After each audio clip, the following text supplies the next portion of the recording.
দক্ষিণ এশিয়ার আঞ্চলিক মুক্ত বাণিজ্য চুক্তির আওতায় উপমহাদেশীয় ভাষায় নির্মিত চলচ্চিত্র আমদানির সরকারি অনুমতি মেলার পর প্রথম কোনো সিনেমা হিসেবে বাংলাদেশ চলচ্চিত্র সেন্সর বোর্ডে জমা পড়েছে হিন্দি সিনেমা পাঠান। আন্তর্জাতিক স্তরে তাক লাগাচ্ছে পাঠানের পরিসংখ্যান। বিদেশে জমিয়ে ব্যবসা করেছে এই ছবি। আমেরিকা, ইংল্যান্ড, দুবাইয়ের পর এবার বাংলাদেশ চলচ্চিত্রে পাঠান।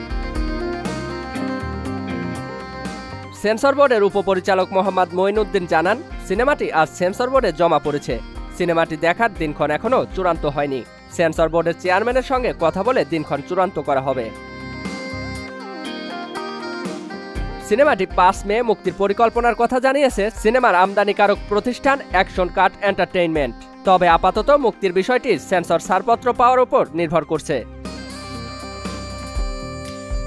পাঠান মুক্তি নিয়ে আলোচনার মধ্যে গত রোববার ঢাকার একটি রেস্তোরাঁয় সংবাদ সম্মেলন করেন ঈদে মুক্তিপ্রাপ্ত ৮ সিনেমার পরিচালকেরা।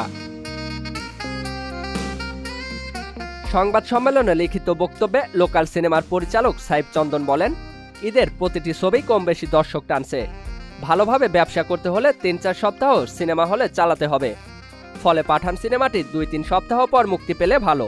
তবে পরিচালকদের দাবি মানতে নারাজ অ্যাকশন কাট এন্টারটেইনমেন্ট। প্রতিষ্ঠানটির স্বত্বাধিকারী ও চলচ্চিত্র পরিচালক অনন্য মামুন বলেন, সরকারের পক্ষ থেকে পাঠান মুক্তি নিয়ে একটা সময় বেঁধে দেওয়া হয়। ঈদের সপ্তাহ চলে গেছে, পরের সপ্তাহ যাচ্ছে। এভাবে চলতে থাকলে কেমনে কি? আমাদের এটা কি ছবি নয়? সরকারকে ভ্যাট ট্যাক্স সবই দিয়েছি। এই ছবির জন্য সরকারকে ৭ লাখ টাকার মতো ভ্যাট দিয়েছি।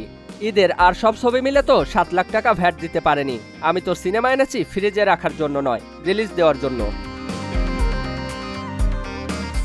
পাঠান ছবির হাত ধরে ৪ বছর পর বড় পর্দায় ফিরেছেন শাহরুখ। তার সঙ্গে দীপিকা পাডুকোন এবং জন আব্রাহামের অভিনয়ও এই ছবিতে নজর কেড়েছে। তবে দর্শকদের মন জয়ের কারিগর বলিউডের বাদশাহ। ১৯তম দিনের রোজগারের পর পাঠানের ব্যবসায়িক পরিসংখ্যান বলছে, ভারতে এই ছবির হিন্দি ভার্সন ৪৬৯ কোটি টাকা আয় করে ফেলেছে। এছাড়া ভারতে তামিল এবং তেলেগু ভাষায় ছবিটি মুক্তি পেয়েছে। সব মিলিয়ে দেশে পাঠান এর মোট আয় প্রায় ৫০০ কোটি ছুঁই। এখনো পর্যন্ত দেশে ছবিটির মোট আয় ৪৮৬ কোটি ২৫ লক্ষ টাকা। অচিরেই এই পরিসংখ্যান ৫০০ কোটির গণ্ডিতে পৌঁছাবে। দেশ বিদেশ মিলিয়ে পাঠান ১০০০ কোটির দোরগোড়ায় পৌঁছে গিয়েছে।